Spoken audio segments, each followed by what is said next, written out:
नमस्कार दोस्तों, मैं हूं डॉक्टर जितेंद्र वोरा और आशा करता हूं कि आप सभी लोग शारीरिक रूप से और मानसिक रूप से हैप्पी, हेल्दी और बैलेंस्ड होंगे।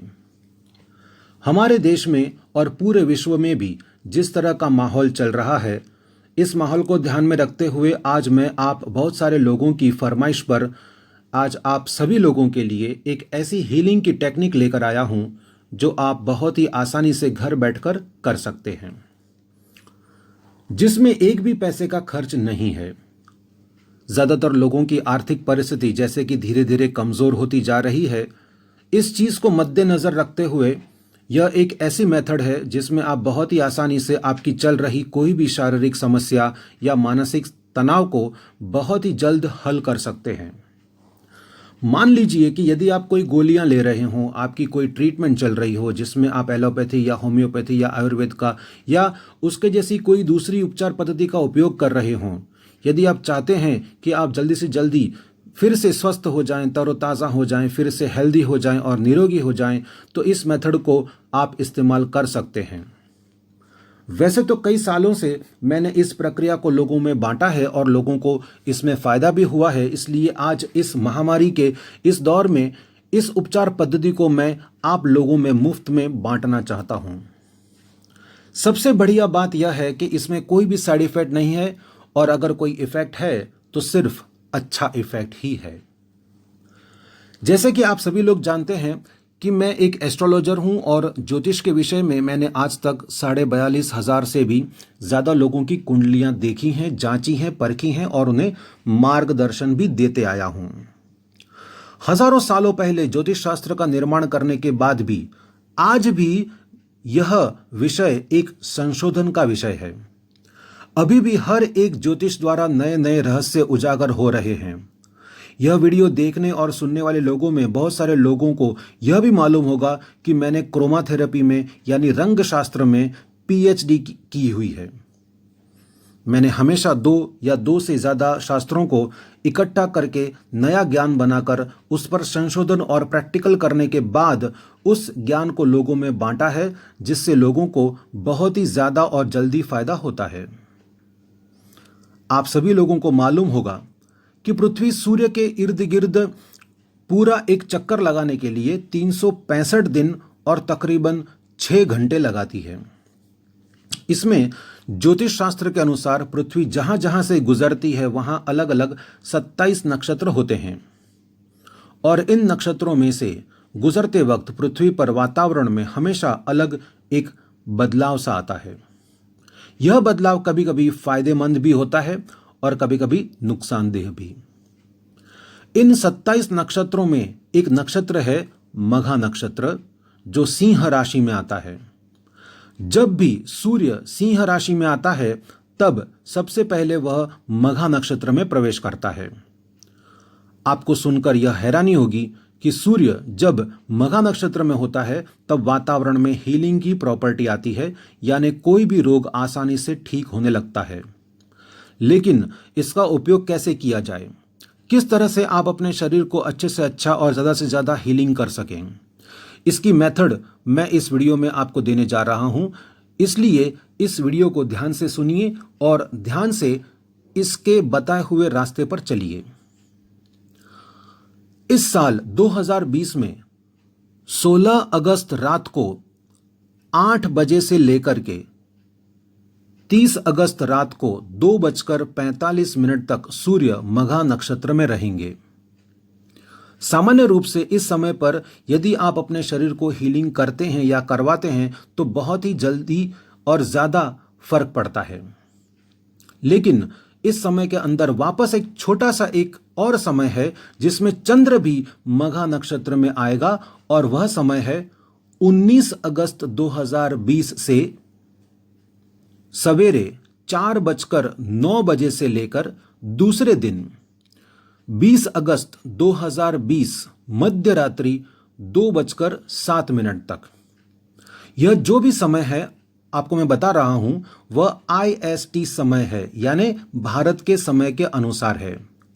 इसलिए यदि आप दूसरे देशों में रहते हैं तो आप इंडियन स्टैंडर्ड टाइम के हिसाब से आपके देश के जो भी समय हो उस हिसाब से अभी मैं जो कहने जा रहा हूं वह प्रयोग, वह एक्सपेरिमेंट आप वहां पर कर सकते हैं यदि आप के लिए पॉसिबल हो तो।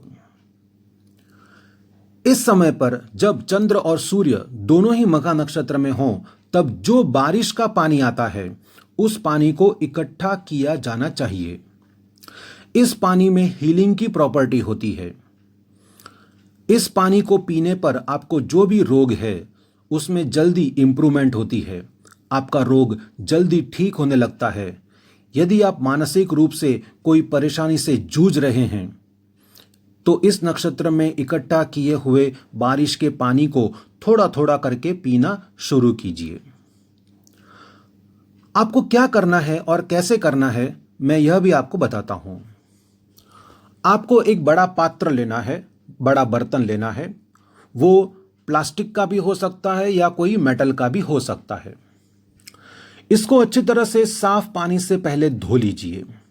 फिर उसके ऊपर एक पतला सा स्वच्छ धुला हुआ एक कपड़ा बांध लीजिए और बर्तन को आपके घर के छत के ऊपर या टेरेस पर या खुले आंगन में रख दीजिए।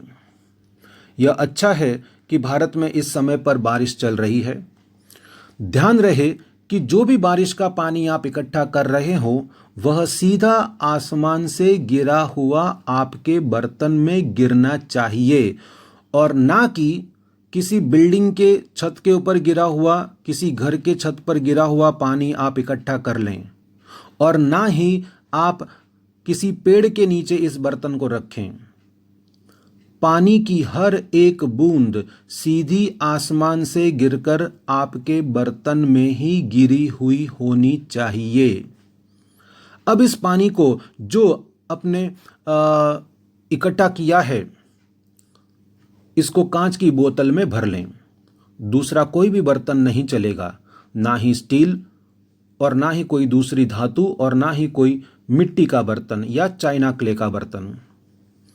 कांच की बोतल में रखने से इस पानी के गुण जैसे थे वैसे के वैसे रहते हैं, क्योंकि यह पानी कांच के साथ में कोई भी केमिकल रिएक्शन करता नहीं है। यदि आप इस जल को इकट्ठा कर लेते हैं तो इस पानी को धीरे धीरे थोड़ा थोड़ा करके आप दिन में 3-4 बार पीते रहें और आप पाएंगे कि आप अपने आप को ज़्यादा ऊर्जावान, ज़्यादा फ्रेश और बहुत ही ज़्यादा आप अपने आप को उत्साही महसूस करने लगेंगे। इस जानकारी को जितना हो सके उतना ज़्यादा से ज़्यादा फैलाएं। अपने आप को और लोगों को भी मदद कीजिए। सामान्य रूप से बारिश के शुरुआती दौर में पानी के अंदर पॉइजनस गैसेस होते हैं, लेकिन वैसे भी आपको मालूम है कि अब वातावरण साफ है। बहुत सारी कंपनियां जो जहरीली गैस छोड़ती हैं बंद है, ऑटोमोबाइल्स भी ज़्यादा करके बंद हैं। इसलिए इस बारिश के पानी में सिर्फ अच्छे वायु जैसे कि ऑक्सीजन ज़्यादा मात्रा में पाए जाते हैं। और जब चंद्र और सूर्य दोनों ही केतु के मघा नक्षत्र में जब आते हैं तब इस हीलिंग प्रॉपर्टी में और भी बढ़ोतरी होती है। इसलिए इस जल को इकट्ठा करके रखने में देरी न करें। जब भी इस नक्षत्र में आपके गांव, नगर या शहर में बारिश आए तब इस जल को इकट्ठा करके रख लें। आपको मालूम होगा कि भारत के बहुत सारे राज्यों में कुएं नहीं होते थे, लेकिन उसके बजाय वहां पर बावड़ी होती थी, जिसे गुजराती में और मारवाड़ी में वाव कहते हैं। इसमें अंदर उतरने के लिए पत्थर के स्टेप्स होते थे और पूरा स्ट्रक्चर भी पत्थर का ही होता था, जिसमें अंदर उतरने के बाद भरा हुआ पानी पीने के और अलग अलग कामों में लाया जाता था। पहले के जमाने में सूर्य के मघा नक्षत्र में आने के पहले ही इस वाव को पूरी तरह से खाली किया जाता था और साफ किया जाता था, ताकि मघा नक्षत्र में आए हुए बारिश के जल को इकट्ठा करके रखा जा सके और उस जल को, उस पवित्र जल को वे पूजा पाठ में पीने के लिए और कर्मकांड की विधि के लिए भी पूरे साल इस्तेमाल करते थे। आज वह बावड़ियां, वह वाव, उसकी तरफ हमारा ध्यान जाता ही नहीं और नैसर्गिक रूप से जो हमें शुद्ध जल मिलता था वह हमने ही इकट्ठा करना बंद कर दिया और घर घर में फिल्टर लगाने की नौबत आ गई है। शहरों में करोड़ों रुपए के क्लोरीनेशन के प्लांट लगाने पड़ते हैं और ये प्लांट लगाने के बावजूद भी हम बहुत सारे लोग ये पानी पीकर बीमार पड़ते हैं। मेरा आप सभी लोगों से नम्र निवेदन है कि वर्ष में सिर्फ एक बार आने वाले इस अवसर को ना चूकें। नीचे डिस्क्रिप्शन बॉक्स में मैंने वह समय डाला हुआ है, उसे देखकर ठीक उसी समय पर नैसर्गिक रूप से मिलने वाले इस शुद्ध जल को, जिसमें हीलिंग की प्रॉपर्टी होती है, इस जल को इकट्ठा कर लें और घर में कोई भी मानसिक रोगी हो, कोई भी शारीरिक रोगी हो, उसे वह थोड़ा थोड़ा करके पिलाएं। उस जल में कुछ भी डालने की आवश्यकता नहीं है और ना ही इस जल को किसी और चीज में मिलाएं, ना ही उसे गर्म करें और ना ही उसे फ्रिज में ठंडा होने दें। वह जैसा है वैसा का वैसा रोज थोड़ा थोड़ा करके आप पीकर कुछ दिनों में आप उसे खत्म कर सकते हैं। इसमें ऐसी हीलिंग की प्रॉपर्टी होने के कारण इसमें ना तो कोई जीव जंतु पनपते हैं और ना ही इसमें कोई मिनरल्स या सॉल्ट होते हैं। इस वजह से इसको कोई टेस्ट भी आता नहीं है। इस मैसेज को जितना हो सके उतना आप अपने लोगों में फैलाएं और एक अच्छा काम करके पुण्य के भागीदार बने।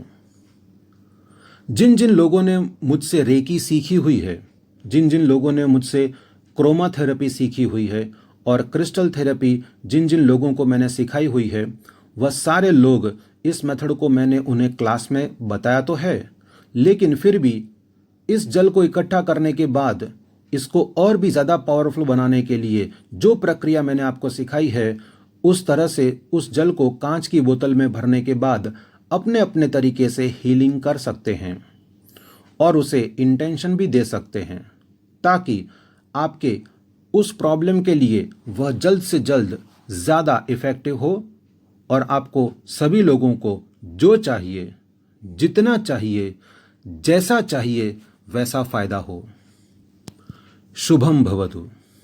Love, peace and prosperity to you. And of course, me too. Thanks. Thanks a lot.